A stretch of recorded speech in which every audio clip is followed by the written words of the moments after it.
In your time of distress, if I'm just looking out, I could go, they're doing it this way, that's the way I can get ahead, or that's the way I can get ahead, or that's the way I can get by in this thing. And it's totally wrong. And you even know it's wrong. This king that takes over, his name is Ahaz, A-H-A-Z. Ahaz, I guess that's how you say it. It says that he didn't do what was right. Okay? Makes total sense. He didn't do what was right. So then he goes up to battle against, and I think it was maybe a Syrian king or whatever. But anyway, that doesn't matter which king it was. But basically the thing is that he didn't do what was right, so God wasn't blessing him.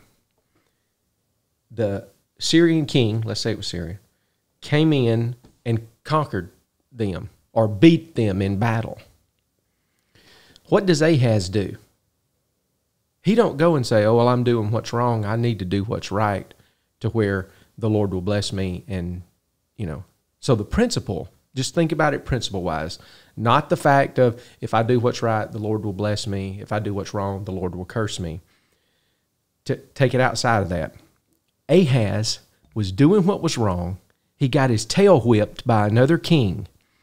Then, instead of examining his own self and going, what am I doing wrong? This dude, he goes and looks at the other king and said, okay, what are they doing? Oh, they're worshiping these idols. They're burning this incense. They're doing all this other stuff that I know is not right. But what does he do? In order for me to beat him, I need to do what he's doing. So I'm going to go to burning incense, and I'm going to go to worshiping these idols, and I'm going to go to do. So the verse says this, and in the time of his distress. So Ahaz is distressed. He's got his butt kicked, and they've taken a bunch of the Israel captive, and just a bunch of bad stuff is going on. In the time of his distress, did he trespass yet more against the Lord?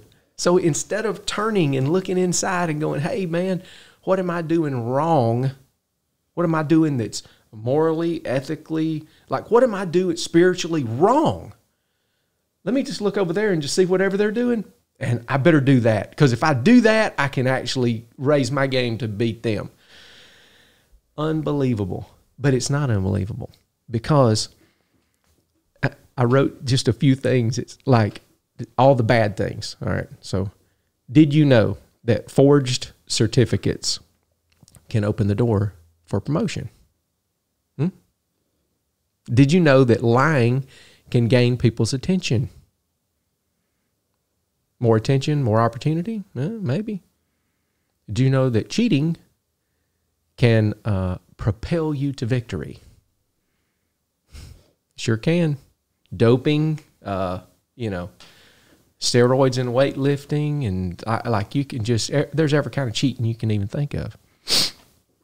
I read a book one time called Winners Never Cheat by John Huntsman. It is a fantastic book about this type of stuff. Staying true to what's right, even if you don't bring home the trophy that day. That's not what's important. Winning is important, and moving forward is important.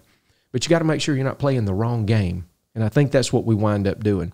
If what I'm doing is not working, I need to, instead of going and looking at what the cheater is doing or what somebody wrong is doing and figuring out how I can cheat and get in with that bandwagon, I need to train smarter, think deeper, ask better questions. Maybe I need to be more humble. Maybe I just need to work harder. Maybe I'm not showing up for practice or maybe I'm not really being myself instead of trying to gain somebody's attention. Maybe I'm trying to be somebody else. Or maybe I didn't deserve the promotion whenever it was time. But maybe I need to just get down and do those things, do the things necessary to get better, to where I can accelerate or do where I'm doing. The whole key was in that you can never turn your back. If you can never turn your back on the truth, that's what I was wanting. That was the singular point that I was wanting to get across. In his time of distress, he went the opposite way, Which, how in the world could you ever do that?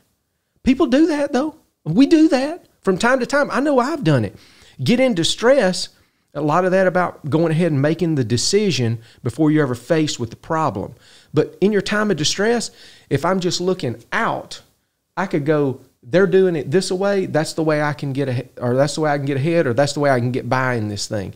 And it's totally wrong. And you even know it's wrong. The key is to never turn your back on the truth. And remember that a win is not a win if you have to cheat to get it. It's just not.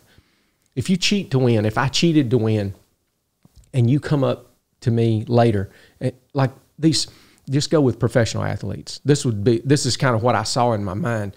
A professional athlete that literally, they know they doped or cheated somehow or another to win.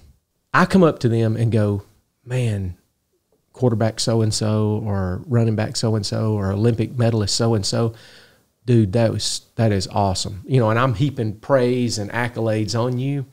And they know when they hang that medal around their neck, it's not a badge of honor, of hard work and what they achievement. It's not a badge of achievement. It's a yoke. It's a burden now. It's not even what they thought it was going to be, because they're the only ones that know that it's a lie. It's a cheat. This is not a win. It can't be a win. In your mind, everybody else might think you did, but in your own mind, it's a fail. It's a badge of failure, almost like a yoke of bondage. And until some of those guys, some of those medalists will come clean later on in life, or later on and be stripped of their medals and all that, but they just feel they have to. They've been bearing that burden for so long. So never turn your back on the truth.